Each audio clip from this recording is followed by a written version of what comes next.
रासायनिक अभिक्रियेचा दर, rate of chemical reaction. सांगा पाहू. खालील प्रक्रियांना लागणारा वेळ विचारात घेऊन त्यांचे 2 गटात वर्गीकरण करा व त्या गटांना शीर्षक द्या. 1. स्वयंपाकाचा गॅस पेटवताच तो जळू लागतो. 2. लोखंडी वस्तू गंजते. 3. खडकांचे अपक्षणन होऊन माती तयार होते. 4. ग्लुकोजच्या द्रावणात योग्य परिस्थितीत यीस्ट मिसळल्यावर अल्कोहोल तयार होते. 5. परीक्षा नळीतील विरल आम्लामध्ये खाण्याचा सोडा टाकल्यावर बुडबुडे निर्माण होतात. 6. बेरियम क्लोराईडच्या द्रावणात विरल सल्फ्युरिक आम्ल मिसळल्यावर पांढरा अवक्षेप तयार झाला. उत्तर. वरील प्रक्रियांचे खालीलप्रमाणे 2 गटात वर्गीकरण केले आहे. शीघ्रगती अभिक्रिया. 1. स्वयंपाकाचा गॅस पेटवताच तो जळू लागतो. 2. परीक्षा नळीतील विरल हायड्रोक्लोरिक आम्लात चिमूटभर खाण्याचा सोडा टाकला असता बुडबुडे निर्माण होतात. 3. बेरियम क्लोराईडच्या द्रावणात विरल सल्फ्युरिक आम्ल मिसळल्यावर पांढरा अवक्षेप तयार झाला. मंद गती अभिक्रिया.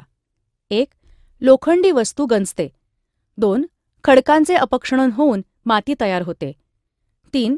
ग्लुकोजच्या द्रावणात योग्य परिस्थितीत यीस्ट मिसळल्यावर अल्कोहोल तयार होते. वरील उदाहरणांवरून आपल्या लक्षात येते की काही अभिक्रिया थोड्या वेळात पूर्ण होतात, म्हणजे जलद गतीने घडतात, तर काहींना पूर्ण होण्यास खूप वेळ लागतो, म्हणजेच त्या मंद गतीने घडतात. याचा अर्थ असा की भिन्न अभिक्रियांचा दर भिन्न असतो. एकच अभिक्रिया अटी बदलल्यानंतर वेगवेगळ्या दरांनी घडू शकते. उदाहरणार्थ, हिवाळ्यामध्ये दूध विरजल्यानंतर त्याचे दही बनायला खूप वेळ लागतो. उन्हाळ्यातील उच्च तापमानाला दुधाचे दही बनण्याच्या अभिक्रियेचा दर वाढतो व दही लवकर बनते. रासायनिक अभिक्रियेचा दर कोणत्या घटकांवर अवलंबून असतो ते आता आपण पाहूया. रासायनिक अभिक्रियेच्या दरावर परिणाम करणारे घटक. Factors affecting rate of a chemical reaction. अ. अभिक्रियाकारकांचे स्वरूप. ॲल्युमिनियम Al व जस्त Zn या धातूंची विरल हायड्रोक्लोरिक आम्लाबरोबर अभिक्रिया बघू. Al व Zn ह्या दोन्हींची विरल हायड्रोक्लोरिक आम्लाबरोबर अभिक्रिया होऊन H2 वायू मुक्त होतो आणि ह्या धातूंचे पाण्यात विद्राव्य असे क्षार तयार होतात. परंतु झिंक धातूच्या तुलनेत ॲल्युमिनियम धातूची आम्लाबरोबर अभिक्रिया जलद होते. अभिक्रियेच्या दरातील या फरकाला त्या धातूचे स्वरूप कारणीभूत असते.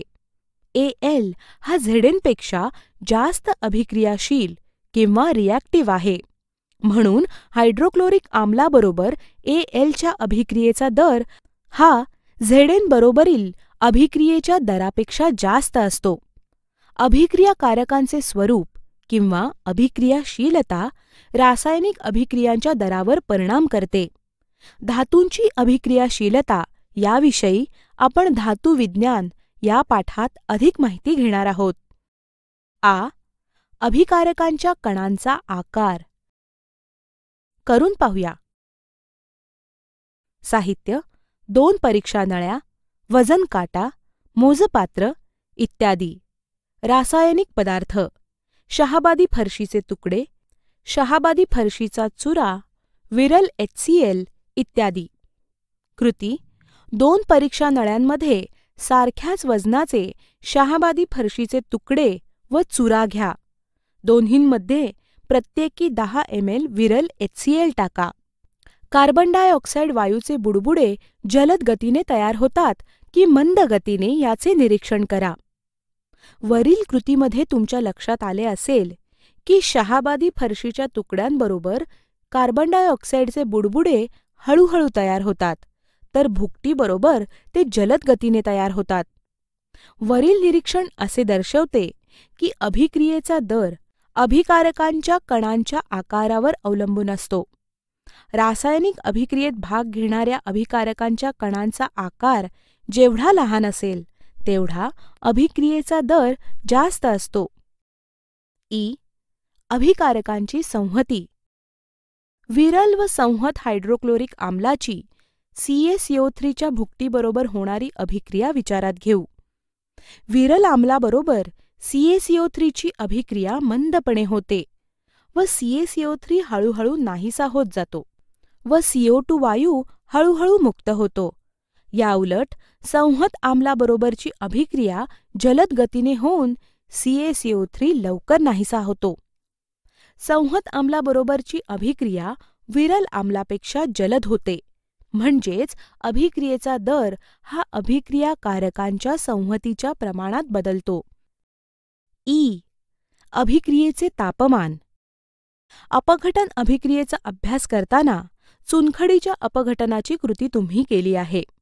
या कृतीमध्ये बर्नरने उष्णता देण्यापूर्वी चुन्याची निवळी दुधी होत नाही, कारण तेव्हा अभिक्रियेचा दर 0 असतो. तापवल्यामुळे अभिक्रियेचा दर वाढून CO2 हे उत्पादित तयार होते. यावरून असे लक्षात येते की अभिक्रियेचा दर हा तापमानावर अवलंबून असतो.